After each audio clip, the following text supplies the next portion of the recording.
அடுத்து 21 சமூக நீதி போராளிகளுக்கு நினைவு மண்டபம் திறந்து வைக்கப்பட்டிருக்கு.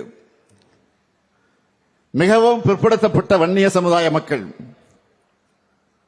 தங்களுடைய சமூக நீதி உரிமையை கேட்டு அதிமுக ஆட்சி காலத்தில் போராடினப்போ காக்கை குருவிகளை சுடுவதோட சுட்டுக் கொல்லப்பட்டாங்க. 1987 ஆண்டு இது நடந்துச்சு. வன்னிய சமுதாய மக்களோட கோரிக்கைக்கு அன்றைக்கு அதிமுக அரசு செவிமடுக்கல. 1989 ஆண்டு சட்டமன்ற தேர்தல் அறிக்கை தலைவர் கலைஞர் திமுக ஆட்சிக்கு வந்தா மிகவும் பிற்படுத்தப்பட்ட மக்களுடைய நியாயமான கோரிக்கை ஏற்று தனி ஒதுக்கீடு வழங்க வழிவகை செய்வோம் அப்படின்னு உறுதி கொடுத்தார். சொன்ன மாதிரியே தலைவர் கலைஞர் அவர்கள் முதலமைச்சர் நாற்காலிலே அமர்ந்து 43வது நாள்ல மிகவும் பிற்படுத்தப்பட்டோருக்கான 20 விழுக்காடு ஒதுக்கீட்டை உருவாக்கி கொடுத்த வரலாறு தான் கலைஞருடைய வரலாறு, திமுக ஆட்சியின் வரலாறு. 13/3/1989 அன்று நடந்த அமைச்சரவை கூட்டத்தில் வரலாற்று புகழ்பெற்ற முடிவா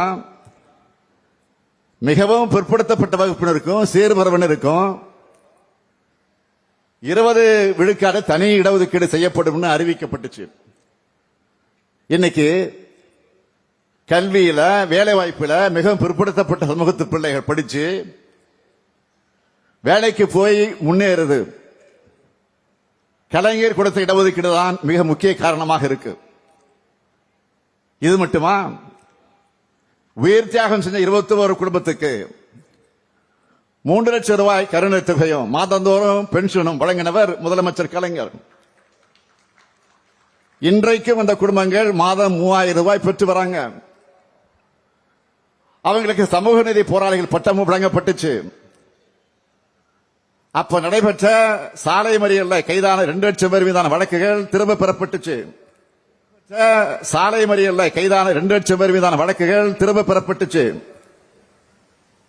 அது மட்டுமல்ல, குண்டர் தடுப்பு சட்டத்தின் கைது செய்யப்பட்ட வன்னியர் சங்கத்தினுடைய நிர்வாகிகளாக இருந்த பூத்தா அருள்மொழி, பூத்தா இளங்கோபன் அவர்கள் இங்கே அமர்ந்திருக்கிறார். வாழைச்செல்வன், ஆரணி ராஜேந்திரன், தாராசிங் ஆகிய 5 பேர் மீதான வழக்கும் திரும்ப பெறப்பட்டுச்சு. அதே போல திரு வாழப்பாடி ராமமூர்த்தி அவர்களும் வன்னியடிகளார் அவர்களும் வன்னியர் கூட்டமைப்பினுடைய நிறுவன தலைவர் சி என் ராமமூர்த்தி ஆகியோர் முதலமைச்சர் கலைஞர் அவர்களை சந்திச்சு மரியாதைக்குரிய எஸ் எஸ் ராமசாமி படையாச்சியார் அவர்களுக்கு சென்னையில சிலை வைக்க வேண்டும் என்ற ஒரு கோரிக்கை வச்சப்போ அப்போ சென்னைக்கு நான் மேயராக இருந்தேன். என்கிட்ட தான் அனுப்பி வச்சார் முதலமைச்சர் கலைஞர் அவர்கள். சென்னையில 3 இடங்களை குறிப்பிட்டு அவங்க என்கிட்ட கொடுத்தாங்க. அதற்கு பிறகு முடிவு செஞ்சு இறுதியா சென்னை ஆல்டா சந்திப்பில் நந்தனம் ஆல்டா சந்திப்பில் ராமசாமி படையாச்சருக்கு சிலை அமைக்கப்பட்டுச்சு. முதலமைச்சர் கலைஞரும் மேயராக இருந்த நானும் அந்த விழாவில் கலந்து கொண்டோம். வன்னியர் பொது சொத்து வாரியம் அமைக்கணும்னு வன்னியர் சங்க தலைவர்கள் முதலமைச்சர் கிட்ட கலைஞர் கிட்ட அன்றைக்கு கோரிக்கை வச்சாங்க. 2009 ஆண்டு அதற்கான ஆணை பிறப்பிச்சதும் கழக அரசு தான். இப்போ 2021 6வது முறையாக கழக அரசு ஆட்சி அமைந்த பிறகு 1987 சமூக நீதி போராட்டத்தில் துப்பாக்கி சூட்டுக்கு பலியான 21 சமூக நீதி போராளிகளுக்கு 4 கோடி ரூபாய் மதிப்பீட்டில் மணிமண்டபம் அமைக்கப்படும் தமிழ்நாடு சட்டமன்றத்தில் நான் அறிவிச்சேன்.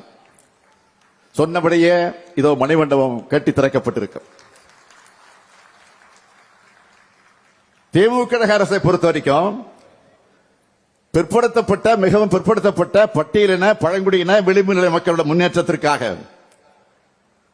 தங்களை முழுமையாக ஒப்படைச்சுக்கிட்ட சமூக நீதிக்கான இயக்கம். திராவிட இயக்கம் தோன்றினதே சமூக நீதி நிலைநாட்டத்தான். 1921 ஆண்டு எல்லா சமூகங்களுக்கும் இடஒதுக்கீடு வழங்கினது நீதி கட்சி ஆட்சி. இந்த இடஒதுக்கீட்டு முறைக்கு உச்சநீதிமன்றத்தால் ஆபத்து வந்தப்போ கடுமையாக போராடி 1950 ஆண்டு முதல் அரசியல் சட்ட திருத்தத்தை செய்ய வச்சவங்க தந்தை பெரியாரும் பேரறிஞர் அண்ணாவும். அது மட்டுமல்ல, கழக ஆட்சியில் தான் பிற்படுத்தப்பட்ட மக்களுக்கு 25 விழுக்காடு இடஒதுக்கீட்ட 31 விழுக்காடாக உயர்த்தணும். பட்டியலின மக்களோட இடஒதுக்கீட்ட 16 விழுக்காட்டில் இருந்து 18 விழுக்காடாக உயர்த்தணும். பழங்குடியினருக்கு 1 விழுக்காடு தனியா இடஒதுக்கீடு வழங்கணும். பின்னர் பிற்படுத்தப்பட்டோர்ல 20 விழுக்காட்டை பிரிச்சு வன்னிய சமுதாயம் உள்ளிட்ட மிகவும் பிற்படுத்தப்பட்டோராக அறிவிச்சு தனி இடஒதுக்கீடு கொடுத்தோம். இஸ்லாமியருக்கு 3.5 விழுக்காடு உள்ஒதுக்கீடும், அருந்ததியினருக்கு 3 விழுக்காடு உள்ஒதுக்கீடு வழங்கணும். அது மட்டுமல்ல, இன்னைக்கு சமூக நீதி உரிமைகளை அகில இந்திய அளவிலும் கிடைக்க போராடி வர்றது திமுக தான். நூற்றாண்டை கடந்த பிறகும் சமூக நீதிக்கான நம்முடைய பயணம் தொடருது. அதன் அடையாளமாகத்தான் 21 சமூக நீதி போராளிகளுக்கு மணிமண்டபமும் ஏஜி அவர்களுக்கு நினைமண்டபமும் இங்கே அமைக்கப்பட்டிருக்கு. இந்த 2 திறப்பு விழாக்களோட நிறைய அரசு திட்ட பணிகளும் திறக்கப்பட்டிருக்கு, அடிக்கல் நாட்டப்பட்டிருக்கு. இந்த விழுப்புரம் மாவட்டத்தில் கழக ஆட்சி காலத்தில் செஞ்சு தரப்பட்டிருக்கக்கூடிய ஏராளமான சாதனைகள், ஏற்கனவே செய்திருக்கக்கூடிய சாதனைகள் சிலவற்றை மட்டும் தலைப்புச் செய்திகளாக நான் சொல்ல விரும்புகிறேன். விழுப்புரம் அரசு மருத்துவக் கல்லூரி கட்டடத்துடன் கூடிய புதிய கதிரியக்க டெலி கோபால்ட் கருவி, தீவிர சிகிச்சைக்கான கட்டடம் கட்டப்பட்டு வருது. செஞ்சியில புதிய பேருந்து நிலையம், வானூர் வட்டம் திருவக்கரையில அருங்காட்சியக உலகம் கலையரங்கம், திண்டிவனம் வட்டம் பட்டணத்தில் நவீன பல்வண்ண அச்சுக்குழுமம், வெள்ளிமேடுபேட்டை பாண்டி 2 வழிச்சாலை 4 வழிச்சாலையாகவும், ஆவங்குப்பம் கோனேரிக்குப்பம் ஆவணிப்பூர் இடவழிச்சாலை 2 வழிச்சாலையும் அமைக்கப்பட்டிருக்கு. விழுப்புரம் திண்டிவனம் மாநகராட்சி பகுதிகளில் பாதாள சாக்கடை திட்டம், திண்டிவனம் சிட்கோல மருத்துவ பூங்கா, திண்டிவனம் மரக்கான சாலை 4 வழிச்சாலை, திண்டிவனத்தில் தலைமை மருத்துவமனை கட்டடம், தென்பெண்ணை ஆற்றின் குறுக்கே இருக்க சொர்ணாவூர் அணைக்கட்டு சீரமைப்பு, செஞ்சி பேரூராட்சியில குடிநீர் வழங்கல் திட்டம், திண்டிவன நகராட்சியில புதிய பேருந்து நிலையம், கிடார் மாதிரி பள்ளியில கட்டடம், பிடாரிப்பட்டு அணிலாடி சாலையில வராக நதி குறுக்கே மேம்பாலம், விக்கிரவாண்டியில 2 நீதிமன்றங்கள், 2 நீதிமன்றங்கள் கொண்ட ஒருங்கிணைந்த கட்டடம், செஞ்சியில அரசு ஆதிதிராவிட நலப்பள்ளிக்கான பெண்கள் விடுதி, திண்டிவனத்தில் அரசு ஆதிதிராவிட நல ஆண்கள் கல்லூரி விடுதிக்கான பணிகள். அது மட்டுமல்ல, பல்வேறு அணைக்கட்டுகள் புனரமைக்கப்பட்டதால 19,000 ஏக்கர் நிலங்கள் பாசன வசதி பெற்றிருக்கு. இப்படி இந்த மாவட்டத்தை முன்னேற்ற நாம ஏராளமான பணிகளை செய்கிறோம். நேற்று இரவு மாவட்ட ஆட்சியர் உள்ளிட்ட மாவட்ட உயர் அதிகாரிகளோடு நடத்தின ஆய்வுக் கூட்டத்தில் நடந்திருக்கக்கூடிய பணிகள், நடந்துகிட்டு இருக்கக்கூடிய பணிகள், இன்னும் நிறைவேற்றப்பட வேண்டிய பணிகளை குறித்து ஆய்வு செஞ்சோம். இந்த மாவட்டத்துக்கான தேவைகளை நான் கேட்டு தெரிஞ்சுக்கிட்டேன். அதையொட்டி இந்த மாவட்டத்துக்கான 11 புதிய அறிவிப்புகளை நான் இங்கே வெளியிட விரும்புகிறேன். முதல் அறிவிப்பு, சாத்தனூர் அணையோட உபரி நீரை நந்தன் கால்வாயில இணைக்கிறதுக்கான ஊட்டு கால்வாய் அமைக்கணும்னு செஞ்சி, விக்கிரவாண்டி, விழுப்புரம், வானூர், பெண்ணாத்தூர் மற்றும் திருவண்ணாமலை பகுதி உழவர் பெருமக்கள் பல ஆண்டு காலமாக கோரிக்கை வச்சிட்டு இருக்காங்க.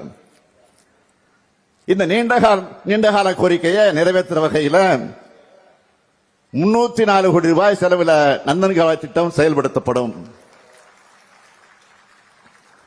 இரண்டாவது அறிவிப்பு, விழுப்புரம் வட்டத்தில் கடந்த ஆட்சி காலத்தில் கட்டப்பட்டு வெள்ளத்தால் சேதமடைஞ்ச தலவானூர் அணைக்கட்டு 84 கோடி ரூபாய் செலவில் புனரமைக்கப்படும். மூன்றாவது அறிவிப்பு, கண்டமங்கலம் ஊராட்சி ஒன்றியத்தில் சங்கராபாணி ஆற்றின் குறுக்கே பழுதாவூர் அருகில 30 கோடி ரூபாய் மதிப்பீட்டில் தடுப்பணை அமைக்கப்படும். நான்காவது அறிவிப்பு, காணை மற்றும் கோழியனூர் ஒன்றியங்களில் இருக்கிற 29 கிராம மக்கள் பயன்பெறக்கூடிய வகையில் 35 கோடி ரூபாய் செலவில் புதிய கூட்டுக்குடிநீர் திட்டம் செயல்படுத்தப்படும். ஐந்தாவது அறிவிப்பு, விக்கிரவாண்டி பெருராட்சியில் இருக்கிற கக்கன் நகரில் 1,50,00,000 ரூபாய் செலவில் பல்நோக்கு சமுதாய கூடம் அமைக்கப்படும். ஆறாவது அறிவிப்பு, செஞ்சி மற்றும் மரக்காணத்தில் தலா 5 கோடி ரூபாய் மதிப்பீட்டில் புதிய அரசு தொழிற்பயிற்சி நிலையங்கள் தொடங்கப்படும். ஏழாவது அறிவிப்பு, திருவாமாத்தூர் அபிராமேஸ்வரர் கோயில் இடத்துல இந்து சமய அறநிலையத்துறையின் சார்பில் 4 கோடி ரூபாய் மதிப்பீட்டில் திருமண மண்டபம், சமையற்கூடம் மற்றும் உணவருந்துமிடம் ஆகியவை அமைக்கப்படும். எட்டாவது அறிவிப்பு, விழுப்புரம் நகராட்சி எல்லைக்குட்பட்ட சாலாமேடு பகுதி மக்களோட நீண்ட நாள் கோரிக்கை நிறைவேற்ற வகையில் 5 கோடி ரூபாய் செலவில் திருப்பாச்சனூர் ஆற்றுப்படுகையில் இருந்து குடிநீர் வழங்கப்படும். ஒன்பதாவது அறிவிப்பு, விழுப்புரம் நகராட்சியின் பழம்பெரும் அலுவலக கட்டடம் 2 கோடி ரூபாய் செலவில் பொதுமக்களுக்கு பயன்படுகிற வகையில் டவுன் ஹாலாக மாற்றப்படும். 10வது அறிவிப்பு, தென்னமாதேவி அயனாம்பாளையம் கிராமங்களில் பம்பை ஆற்றின் வடகரையில் சங்ககால தொல்பொருட்கள் கண்டுபிடிக்கப்பட்டிருக்கு. இந்த பகுதிகளில் தொடர்ந்து அகழ்வாராய்ச்சி பணிகள் மேற்கொள்ளப்படும்.